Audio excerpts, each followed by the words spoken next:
crise de Portugal e a independência do Brasil.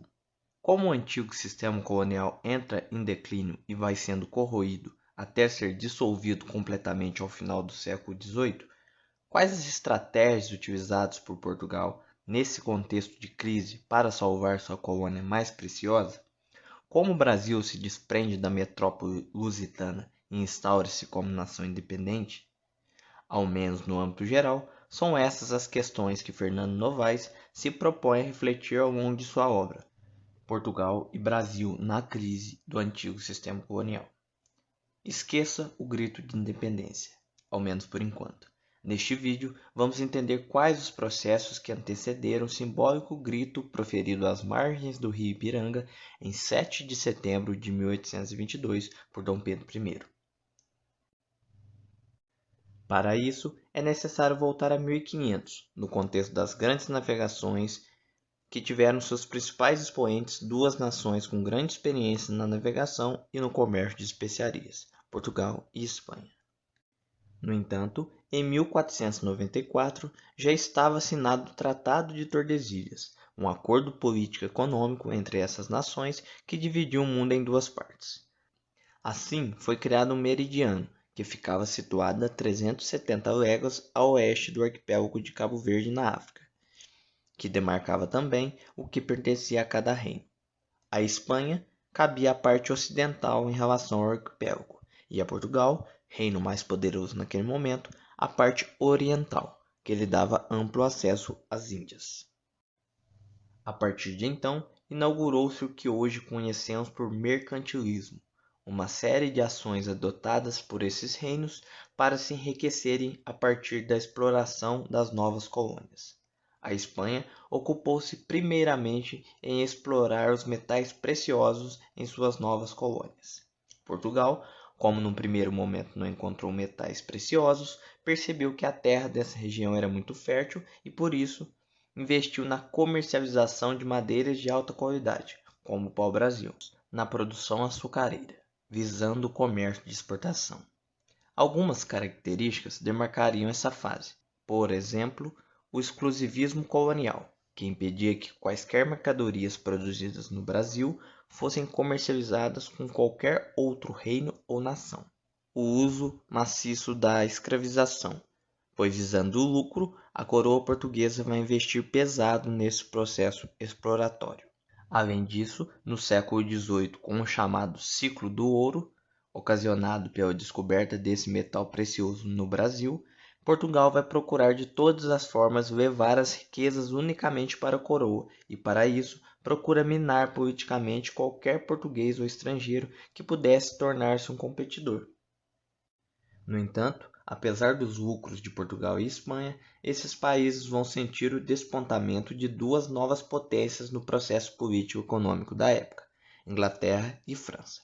Portugal, na busca de proteger suas colônias ultramarinas, se aliou aos ingleses, o que lhes garante por ora a segurança que necessita.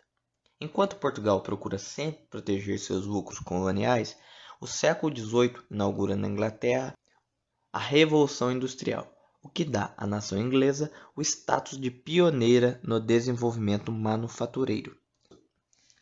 As fábricas manufatureiras produzem de um modo mais barato e rápido seus produtos, mas há um problema.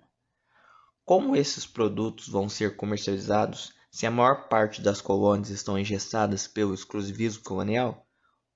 Os produtores da colônia também queriam comprar e vender suas próprias mercadorias, mas acabavam esbarrando no protecionismo da coroa portuguesa.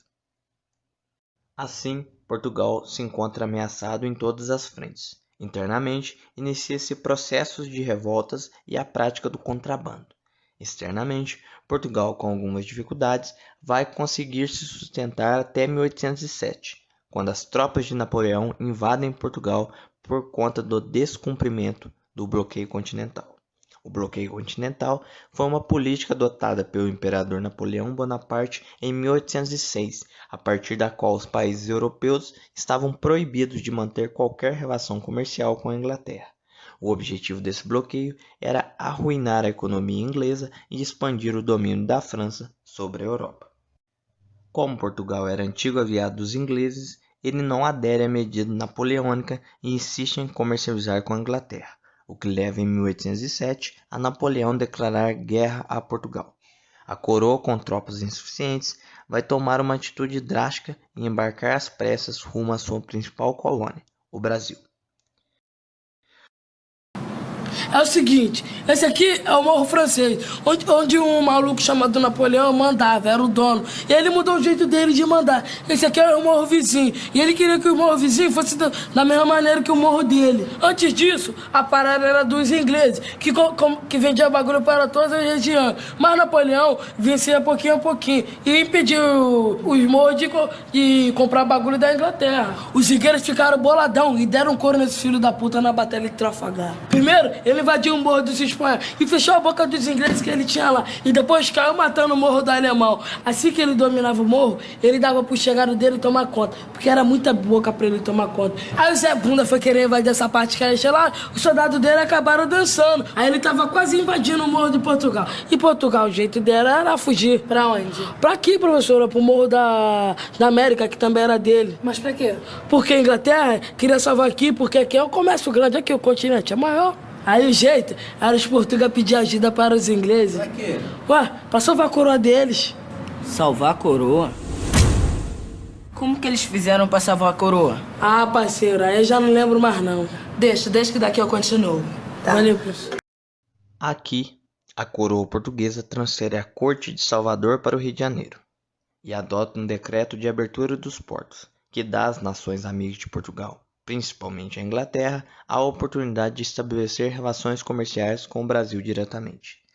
As pressões dos ingleses perdurariam inclusive até o Império, com influência direta na abolição da escravatura, processo que falaremos em outro momento. Então, o Brasil, apesar de se despontar como uma nação independente, não escaparia de suas marcas do passado colonial, como a manutenção da escravatura, a organização política baseada em um sistema monarquista e elitista, e principalmente as revoltas que não cessariam de irromper e que evidenciariam a histórica disputa entre classes na sociedade brasileira. Afinal, o processo de independência alterou algo na vida da maior parcela da população ou se restringiu às elites políticas e econômicas? Há algo a se comemorar com o aniversário de 200 anos do processo de independência do Brasil? Quais os usos políticos desse evento hoje em dia? São questões que nos fazem pensar, mas isso é tema para outra história. Estoar é um projeto novo e conta com o apoio de amigos para se manter. Esse apoio se manifesta principalmente através da divulgação. Por isso, se gostou do vídeo, não se esqueça de curtir, escrever um comentário e compartilhar com outros amigos, para que assim o canal consiga atingir mais pessoas interessadas nos temas discutidos aqui. Obrigado e até o próximo vídeo.